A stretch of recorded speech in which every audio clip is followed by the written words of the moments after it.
আজকে বাকি যে কোয়েল পাখির বাচ্চাগুলো ছিল 30-35 পিসের মতো, সেগুলো হচ্ছে ভাইয়া নিয়ে গেল। আসসালামু আলাইকুম everyone, welcome my blog rabbit agro. সব বরাবরের মতো আমি ইমডি আসাদ হাজির হয়েছি নতুন একটি আপডেট ব্লগ নিয়ে।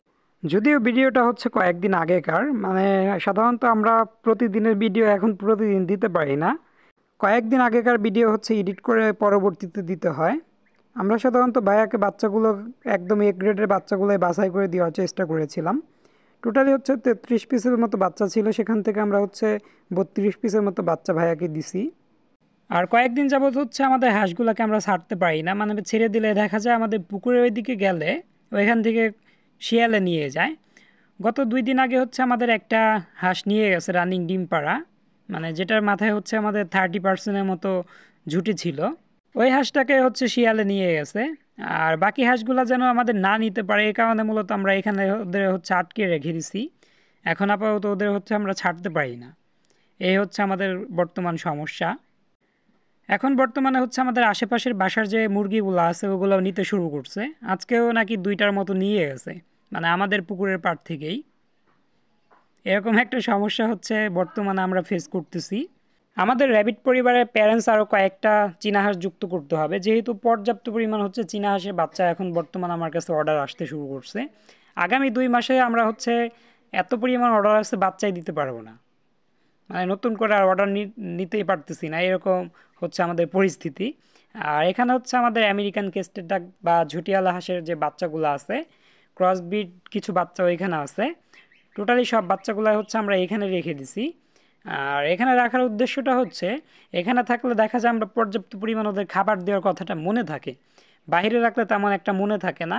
বা আমাদের কুকুর বিড়ালে কিন্তু প্রচুর পরিমাণ ডিস্টার্ব করে, বিশেষ করে আমাদের বল্টু বল্টু দেখা যায় আমাদের হাঁস মুরগির বাচ্চা পেলে দেখা যায় ওদের মারতে শুরু করে, মানে খাবার জন্য না, ওদের দিয়ে আর কি ও খেলা করে। আর এবং আমাদের কিছু কোয়েল পাখি হচ্ছে যেগুলো ছেলে ছিল সেগুলো আমরা অলরেডি সেল করে দিছি, মানে এখন আর আমরা হচ্ছে কোনো প্রকার বাচ্চা উৎপাদন করব না। আর যতগুলো বাচ্চা আমরা উৎপাদন করব সবই হচ্ছে সাদা বাচ্চা উৎপাদন করব। এ কারণে মূলত সাদা পাখিগুলোকে আমরা আলাদা করে রেখেছি। এখানে হচ্ছে ছেলে মেয়ে মিশ্রিত অবস্থায় 21 পিসের মতো সাদা কোয়েল আছে, যেন আমরা এখান থেকে ফুললি সাদা বাচ্চা পেতে পারি। যেহেতু আমি যতটুকু জানি আমার র্যাবিট এগ্রো সাবস্ক্রাইবাররা সবচেয়ে বেশি পছন্দ করে হচ্ছে সাদা কোয়েলগুলাকে বা সাদা কোয়েলের বাচ্চাগুলাকে, এ কারণে মূলত সিদ্ধান্ত নিয়ে ফেললাম সাদা বাচ্চা উৎপাদন করব কেবল। আর বাকি যে ছেলে কোয়েল আমাদের ছিল নর্মাল কালার, সেগুলো হচ্ছে আমরা সেল করে দিছি, যেহেতু আমরা হচ্ছে খাবার ডিম হিসেবে ডিম সেল করে দিতে শুরু করছি। আর সাদাগুলা থেকে যে ডিমগুলো আমরা পাবো এগুলা হচ্ছে কেবল আমরা বাচ্চা ফোটানোর কাজে ব্যবহার করব। যতদিন পর্যন্ত আমাদের ইনকিউবেটরের কাজ কমপ্লিট না হচ্ছে ততদিন পর্যন্ত আর নর্মাল কোয়েলের ডিম বসানো হবে না। সাধারণত আমরা আপাতত হচ্ছে আমাদের যে পুরানো ইনকিউবেটরটাই ছিল ওইটাকে হচ্ছে আবার নতুন করে হচ্ছে রিপেয়ার করব। রিপেয়ার করে দেন তারপরে হচ্ছে মুরগির ডিম এবং কোয়েল পাখির ডিম আমরা বসাবো। আর আপাতত সবচেয়ে বেশি হচ্ছে কাজ করার ইচ্ছা আছে চীনা হাঁস নিয়ে, যেহেতু চীনা হাঁসের বাচ্চাটার হচ্ছে চাহিদা সবচেয়ে বেশি।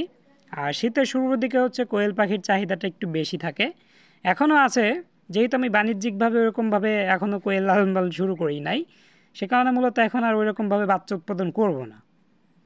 যতটুকু আমার নিজের বাসা থেকে সেল করতে পারি আমি ততটুকুই, যেগুলো আমার গ্রামেই সেল করতে পারি।